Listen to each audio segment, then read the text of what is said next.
यानंतर एक धक्कादायक बातमी आहे। घाटकोपरच्या पारशीवाडी विभागात तिघांवर चाकूने हल्ला करण्यात आलाय।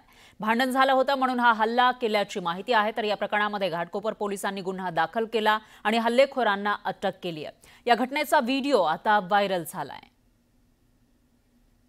धक्कादायक अशी ही घटना समोर आलेली आहे। याची अपडेट आपण घेत राहणार आहोत। दरम्यान यानंतर बातमी आहे अहिल्यानगरमधून। अहिल्यानगरमध्ये आरक्षणाच्या मागणीचा मुद्दा पुन्हा एकदा पेटलेला आहे। बंजारा समाजाला अनुसूचित जाती आरक्षण मिळावं या मागणीसाठी अहिल्यानगर जिल्हाधिकारी कार्यालयावर भव्य मोर्चा काढण्यात आला। महिलांनी पारंपरिक वेशभूषेमध्ये या मोर्चासाठी हजेरी लावली। 3000 पेक्षा जास्त नागरिकांनी यामध्ये सहभाग घेतला आणि मोठ्या प्रमाणामध्ये आंदोलन करण्यात आलं।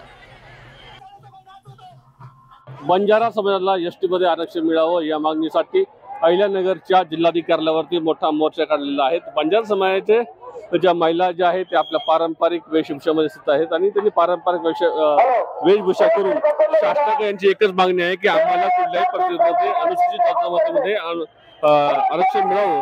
या मागणीसाठी 5 ते 6 जिल्हे जे आहेत त्या जिल्ह्यांमधून खूप पब्लिक आलेली आहेत आणि सगळ्या नागरिकांची एकच मागणी आहे। जवळपास 5000 पब्लिक जे नागरिक जे आहेत त्यांनी कलेक्टर ऑफिसवरती मोर्चा काढलेला आहे। आपल्याबरोबर काही महिला आहेत, त्यांच्याशी आपण बोलूया। नेमकी मला एक काही सांग, कशा करतो तुम्ही आलेले आहेत? आम्ही इथे एसटी समाजाला आरक्षण भेटायला पाहिजे म्हणून आलेलो आहोत। आम्ही भटक्या जमातीतून म्हणून आम्हाला आरक्षण पाहिजे आणि आम्हाला इथे आरक्षण नाही भेटले तर आम्ही मुंबईला जाऊ, मुंबईला भेटले तर आम्ही दिल्लीला जाऊ, पण एसटी समाज आम्ही आरक्षण घेऊनच राहू। एसटी मध्ये आरक्षण मिळतं बोलता काय नेमकी तुमची मागणी आहे? मागण्या काही नाही, आम्हाला एवढंच सांगायचंय की आम्हाला सुद्धा आरक्षणाची गरज आहे आणि पाहिजे आणि ते आम्ही मिळवणारच।